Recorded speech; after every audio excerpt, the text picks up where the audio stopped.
Yesterday, we covered supply-driven freight recovery, Black Sea maritime blockade, and U.S.-Canada trade tensions.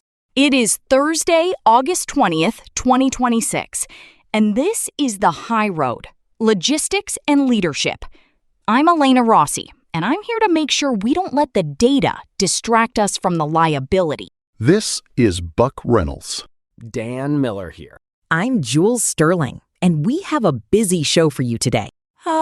Well, before we dive into the chaos of the morning, yesterday we were analyzing the supply-driven freight recovery and that messy Stellantis software failure, but today the focus is shifting. Right. Today is about the global power play. Look, bottom line, the map is being redrawn while we're all trying to figure out where to park the trucks. It really is. We're looking at China's massive industrial hub strategy, sort of a rewiring of the entire globe, really. And then we have to talk about the rail merger that just woke back up. Actually, if I may, my thing is the trade freeze in the Middle East. It's a total risk management nightmare that's just starting to boil over. It's a full court press, Elena. Look, I'm looking at the manufacturing reports coming out of the Gulf, and China is no longer just exporting widgets. They are exporting the factories themselves. Right? I mean, the Public Investment Fund in Saudi Arabia just finalized the Yanbu aluminum mega cluster with Red Sea Aluminum Holdings. That isn't a trade deal. That's a neighborhood build-out. Exactly, Jules. It's like a franchise model for global production.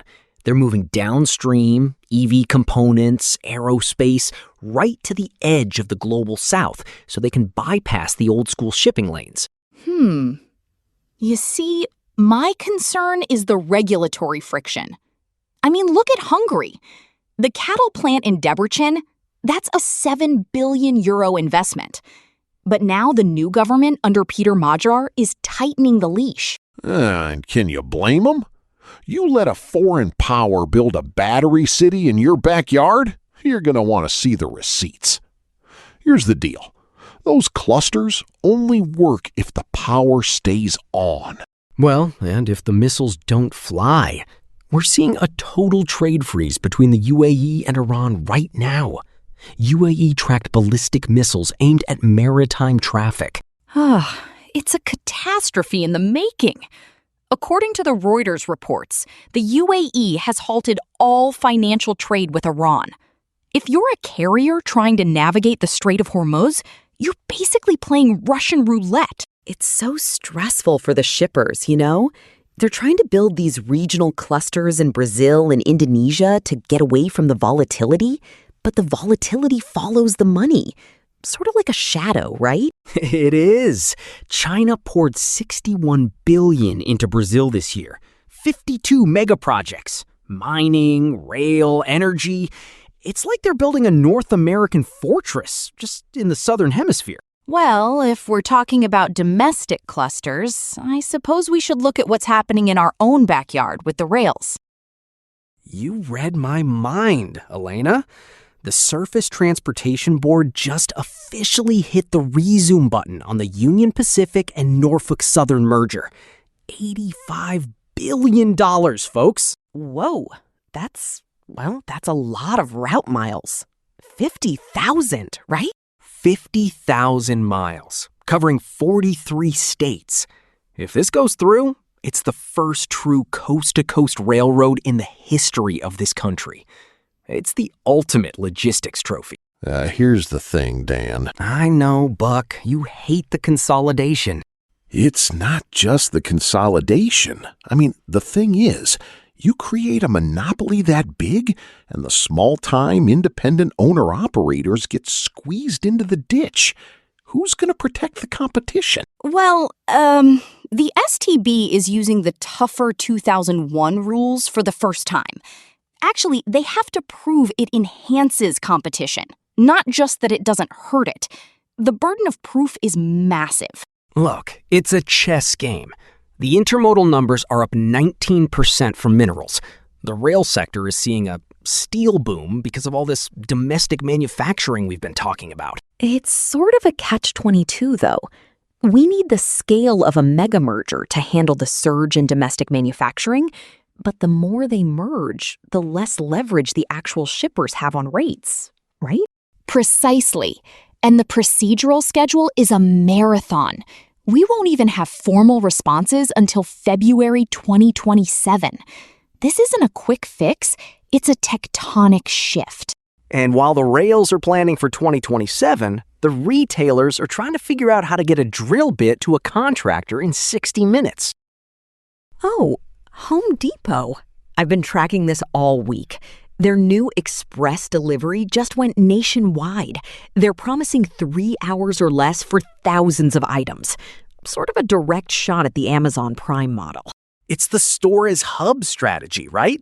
They're weaponizing those 2,000 physical locations. It's like having a warehouse on every corner. Exactly. Jordan Brogy, their EVP, said on the earnings call that most deliveries are actually hitting in under an hour. For a pro contractor who's losing money every minute a crew is sitting idle, that's a game changer. My thing is the cost. It's only a $7 flat fee. How is that sustainable with fuel prices where they are? I suppose they're just eating the margin to build the loyalty. It's a land grab, Elena. You don't need a subscription, no Prime, no Walmart Plus membership. Just $7 and your plumbing supplies show up while you're still under the sink. It's a 2-minute drill strategy. It sounds like another way to put more pressure on local van drivers. You're asking these guys to navigate city traffic in under 60 minutes for a few bucks? That's a recipe for a fender bender, if you ask me. Well, that's why Sprouts Farmers Market just finished their own meat self-distribution network. They're taking the middleman out completely to control the quality and the clock. It's distribution sovereignty. Actually, companies are realizing that if they don't own the last mile, they don't own the customer. You can't outsource your reputation. Right. Handshakes move freight, but speed keeps the handshake firm. Speaking of control and reputations, we need to talk about the tech side. Oh, you mean the search warrants? Yeah. Hey, before we move on to that Sydney raid, I want to take a second for a note from our sponsor. Strategic logistics requires world-class engineering, and this show is powered by the stack developed by Eric Christensen at Neural Network Media. Support the architect behind the code. Visit our Patreon at patreon.com/neuralnetworkmedia for a free trial and access to our daily briefing PDF. Check it out. It keeps us on the air. Thanks, Dan. Okay, so the regulatory storm. WiseTech Global. The ACCC just raided their Sydney headquarters. Their stock plummeted 12% in a single day. Wow. CargoWise is basically the industry standard. If they have an antitrust problem, that ripples through every brokerage in the country, right? It's more than just a ripple, Jules. It's a tsunami. The ACCC is looking at global logistics services and software. Since Richard White stepped down as CEO, it's been one governance nightmare after another.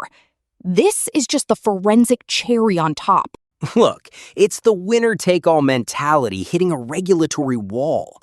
When you become the only game in town, the referees start looking at your playbook a lot closer. And then FR8 Solutions settled for millions over rate transparency. The tech firms believed they could hide numbers in the code. Now, the law is finally catching up to the screen. It's sort of a reality check for the move fast and break things crowd. Reliability is great, but transparency is what keeps the contract from unraveling. Speaking of things catching up, Buck, I think it's time for your segment. Now it's time for From the Sleeper Cab, our Thursday segment where we look at the real-world rules hitting the men and women behind the wheel. And here's the deal, folks. Silicon Valley tech isn't always your friend. The FMCSA just dropped the hammer on 15 different electronic logging devices. They revoked their registration because they don't meet the standards. If you're running one of these boxes, you're basically a violation waiting to happen. 15? That's a lot of drivers who are suddenly illegal just because of a software glitch, right? It's not just a glitch, Jules. It's a failure of data integrity. The FMCSA did this in 2 batches, 10 in July, 5 more on August 6th. You've got until October 6th to swap them out if you're in the latest batch. Don't play games with your logs, people. Check the list.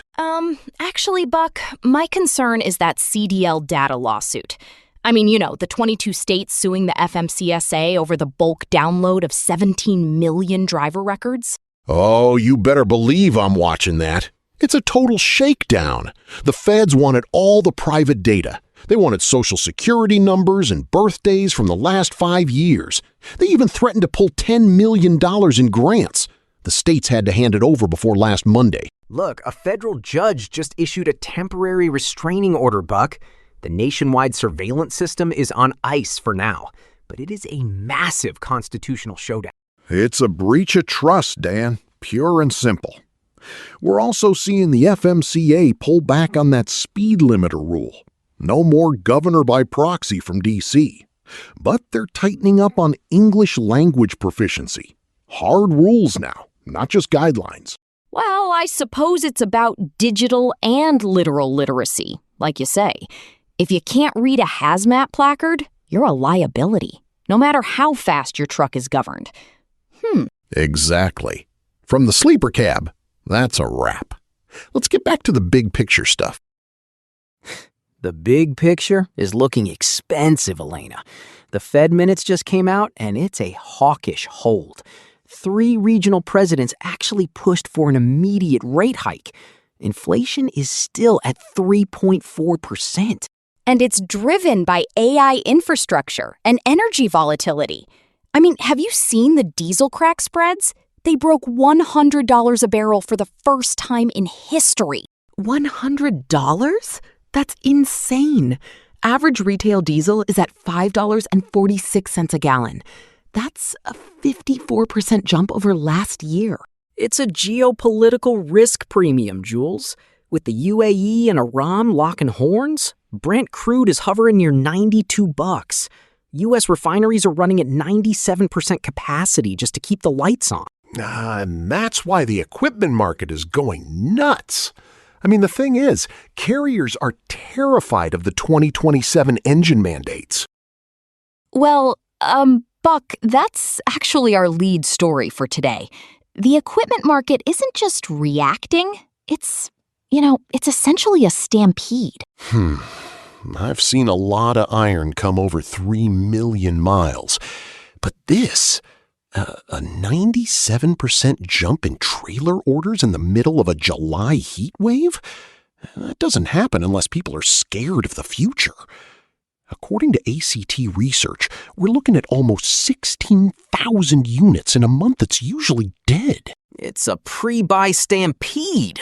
Look, the 2027 EPA mandate is the meteor in the sky. Carriers are locking in their builds now because they don't want the science projects that Detroit is going to be putting in the engine bays in 18 months. Sort of a better the devil you know situation, right?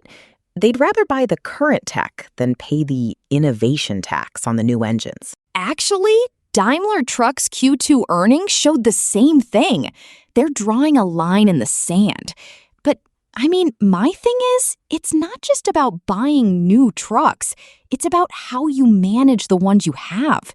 Did you see what Grand Island Express is doing? Dean Albert! Look, that guy is playing at a different level.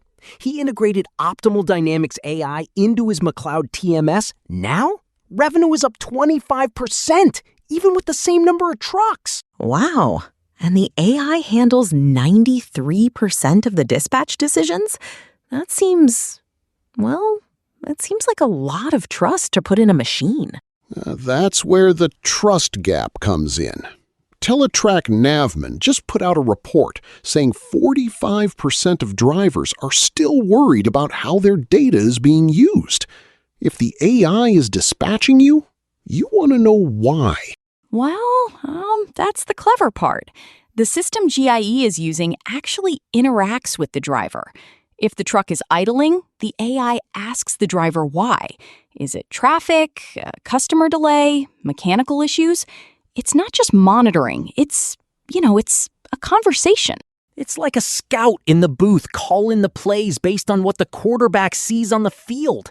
It lets the fleet managers focus on relationships instead of just moving dots on a map. Well, I'll believe it when I see it, Dan. Silicon drivers don't feel the vibration in the steering column when a wheel bearing is about to go. You still need a human to check the brakes, especially with CVSA Brake Safety Week coming up. Right, but if the tech can take the 90% of busy work off the manager's plate, they actually have time to listen when a driver says the truck feels off. It's sort of a human-tech synergy, isn't it? I suppose, if the transparency is there, but the risk profile shifts. You go from human error to systemic failure. If that AI makes a bad call for the whole fleet at once, you've got a massive indemnity problem. It's a high-stakes play, but with the market contracting. I mean, look at R carriers in Laredo, liquidating 177 trucks. You have to find efficiency somewhere, or you're out of the game. And Class 6 trucks were up 39%? That's all CDL avoidance. People are trying to find ways to move freight without the regulatory headache of a full sleeper cab. It's like we're seeing a bifurcation of the whole industry. You've got the high-tech AI fleets on one side and the regional light-duty avoidance fleets on the other, right? Exactly. And the infrastructure is following. Those industrial outdoor storage lots are now worth $228 billion. We're building staging layers because the traditional middle mile just can't keep up with the drone expansion at Amazon. It's a new world, folks. Handshakes and code. If you aren't integrating both, you're just hauling yesterday's news. Well, actually, that's the reality check we all needed. That's all for today's High Road Logistics and Leadership. We covered the equipment pre-buy stampede and the AI revolution in the cab. Just remember that no matter how much tech you have, the liability always lands on a human desk. Stay safe out there. Catch you next time. Bye. Keep those logs clean and your form